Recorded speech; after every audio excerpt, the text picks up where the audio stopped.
Yeah, ladies and gentlemen, 1212. It's real late on Hot 97, and my name is Peter Rosenberg, and I haven't seen this guy in a minute. It's been a minute since I've seen you. Yeah, man. Young Illa J is in the building. Detroit's finest is here. You have a new album out right now. Yeah. Is this self-titled? Self-titled, yeah. Going with the old self-titled, huh? Yeah, man. Reintroduction. Why'd you go? Why now? Why is this a self-titled Illa J album? Cause I feel like I needed a reintroduction. I came in as, it was just this whole like, okay, this is just his little brother and then over his brother's beats. And I feel like even if I did a project over my brother's beats right now, I could write the most amazing rhymes ever, but it'll be J Dilla's new beats. Oh Right. yeah, and Illa just he just happens to be rapping. Right. It's like a reason for people to hear a J Dilla beat CD, and you're just the guy on getting it, in the way of hearing people hearing J Dilla beats.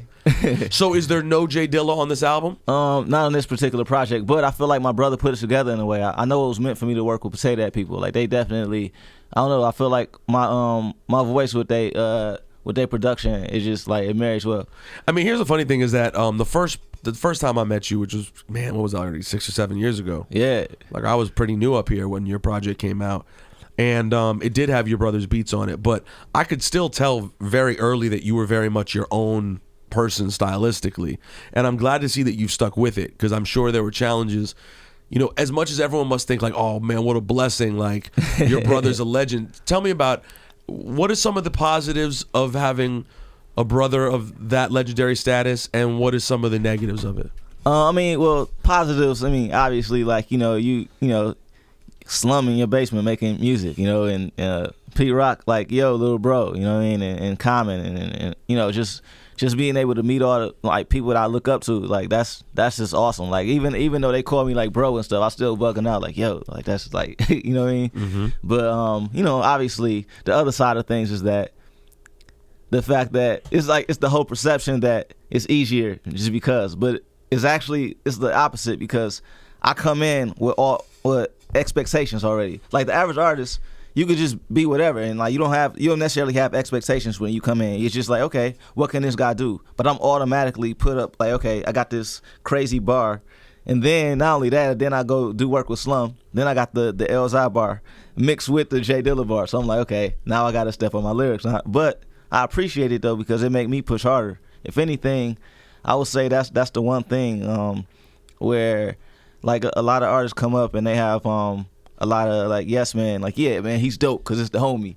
And I didn't have that. Like Slum and everybody like they put me through boot camp, and I actually feel like that's one of the reasons like I'm so happy about this second project coming out at this time, because I had that time to grow. Like if I put it out in 2009, I don't know if it would have been, I don't know, it might have been kind of whack. I don't know, because at the time where I'm at as an artist now, like I understand a lot of things about Pocket, and I had Pocket then, but I feel like I was still discovering myself as an artist as far as like my delivery and my voice, and now I feel completely confident. I'm just kind of just letting out like, yo, this is what it is.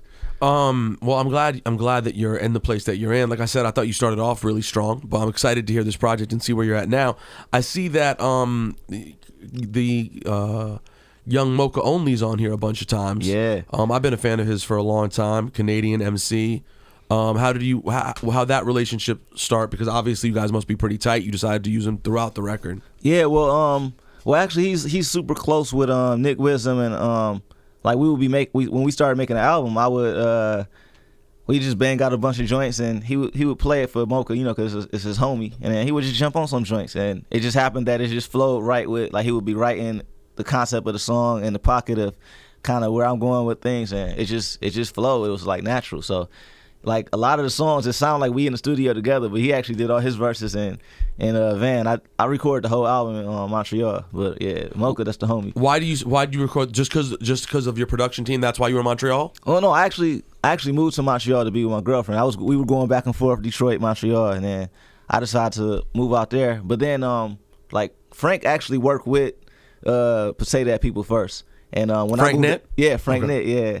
And when I moved out to Montreal, like Frank was like, yo, Nick Wisdom moved out there too. I was like, oh, word. Like y'all should link up. And like my girl, who's also like my manager now, she was like, yeah, you should definitely work with Nick, and you should work with Keisha. I was trying to work with Keisha first, and me and Nick end up linking up, and he was like, yo, man, my boy Nate coming out for a month. We about to work on our project, which is a big luxury. I didn't know, they have a title for it at that time. But he was like, yeah, why don't y'all come through, and why don't you come through while we working on that? And we worked on my album. And I ended up taking like most of the joints. I was taking all the heaters. I was like, yeah, I want that. I want to write to that. How do you like living in Montreal? No, I love it, man. The energy, man, it's just like it's a whole different energy, especially like summertime. I mean, the winter is more intense. It's more snow. It's a little bit colder. Yeah, it's real. Yeah, it's real. Like I actually broke my key in the door. Like that's how like cold it was. Like I turned the door, my key came. I was like, oh shit, like, this is not good. Yeah. I mean, especially because you were living in LA for a minute too, weren't you? Yeah. I love it out there. Like I lived out there for like 3 years, and then then I moved back to Detroit, and then now I'm Montreal. Hey, it's real late. Hot 97. Shout out to my man Illa J in the building. What up? How old are you now? 28. I'll actually be 29 Tuesday coming up, October 13th. So, wow. So you're about to have your birthday right now. Happy early birthday. Thanks for sure. It's kind of bugged out. I'm like, what? 29? Like I was like, I remember like just 10 years ago, like I was cause I've been doing music all my life, but I like after my bro passed, that's when I started to fully pursue it. So it's like now coming into the 10 years into it, like whoa, like it's bugged out to me. What was how difficult? And I mean, obviously, losing a brother is one of those things that never goes away. It's with you at every day. I'm sure. Do you think about your brother every day? Well, it's literally that. It's like he's like with me in a sense, like, but it's like I feel like I have this crazy connection with my bro in a sense that like we twins though we years apart kind of thing, like kind of twin souls kind of thing.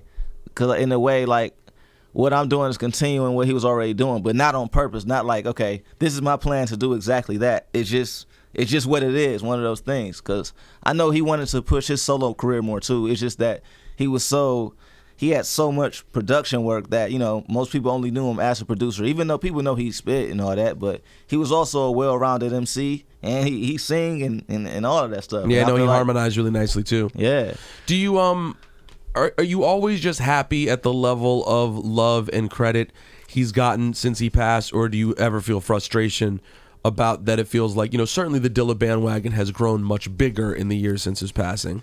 Yeah. All of us who are original fans know that, but I mean, I always see it generally just a positive thing. But I'm curious to what your take on it is. I mean, at the end of the day, people showing love. I mean, it's still good, like to because for me, it's just like another form of his presence, just through the music, So it's like when I go somewhere and they playing it in a club, or I go to another country, and then I see the J Dilla changed my life shirt, even if they don't necessarily mean it. If they just want like, it just did he change your life? Yeah, did How? he really change your life? But what were you doing before you heard J Dilla? And then you're like, you know what?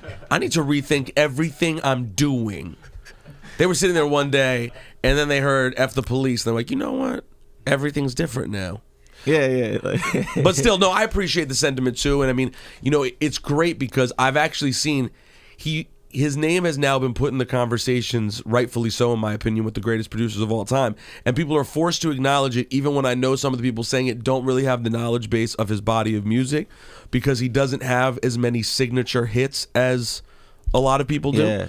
He's one of the only people that I put in the category of greatest producers of all time, and a lot of it's based on beat CDs off music that I've never heard anyone rap on. And that makes it soundly different. What's your do you have a fail-safe favorite couple of records by your brother when you're in the mood to zone out and listen to Dilla? That's one of the things. I listen to my brother's music every once in a while, just because I feel like he's one of those artists where if you listen long enough, then you start to sound like. And I don't know. I just hear my big brother voice. One of his things was originality, and even when he taught me how to. Like he was trying to teach me how to DJ. He would just set up the turntables and okay, just practice.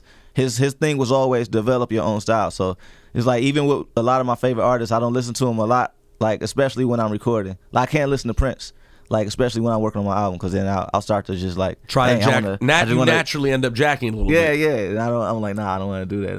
Nah. Isn't it funny that with Dilla's music, his biggest record, arguably, The Light, is one of the more basic Dilla records. Like, he has records that are so complex. And then there's The Light, where honestly, if Common was here and we played the Bobby Caldwell record, Common could just start rapping on the song, and it wouldn't be that different. And that's like, would you say that's the signature one, or would you say Runnin's the signature? Like, what would you say people, the people who aren't knowledgeable of his whole body of work, what do you think they think is the signature one? You know what, Runnin is that was like, that was signature in a sense. Like, everything that was happening at that time, it was on New York Undercover, which was a big show at that time. So that was like a big deal when that record came out. I feel like that was the one that people was like, who is this dude? Because I mean, people didn't know about the Tribe stuff till really later. Like, a lot of people like, oh, you didn't find a way to, that was Dilla, that was JD. Oh, I didn't know that. And not to mention a lot of the work on Amplified, which is really special too.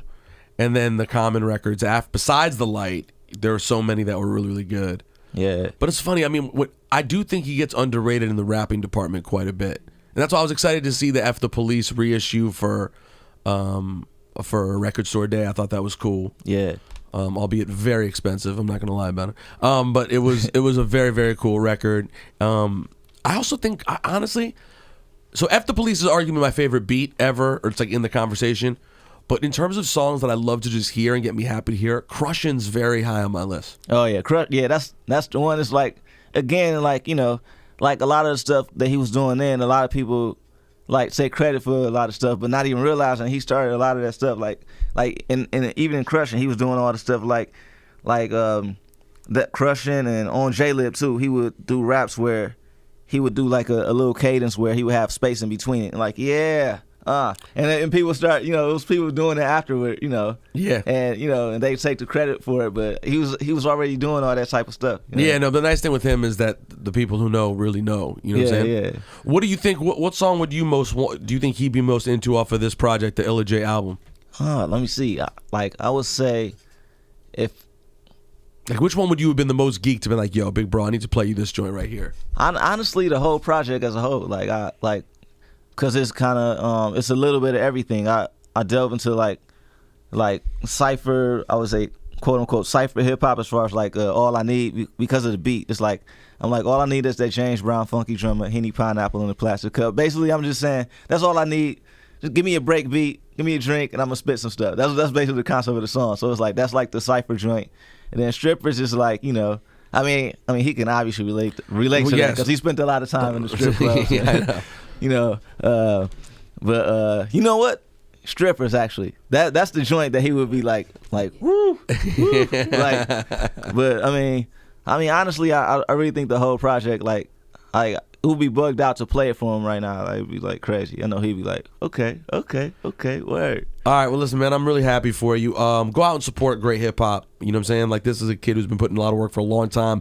I love the fact that on this one you decided to do it completely on your own. You know, obviously you have access to as much J Dilla music as you want, and I think it's awesome that you've collaborated with other people who make sense for you, you know what I'm saying, and built something there. Not to mention you have a great voice and great sound all to yourself. So the Illa J album is out right now. It's called Illa J. And if you're in Montreal, you know what I'm saying, catch him cold on these streets. Yeah. In the cold streets of Montreal. Do you have any dates coming up that you're doing? I'm doing what was it, Switzerland on the 6th. I know I've got a show in Brussels and couple Europe dates. And then more Europe dates coming in early 2016 and more dates. Yeah. I mean, it's where can people find you? Where's the easiest way to find information on Illa J? At Illa J on Twitter, Illa J Facebook, at John Regal 1 on Instagram. All right, very good. Yo, good to see you again, bro. No, have a show. Same here. Yep. You already know what it is.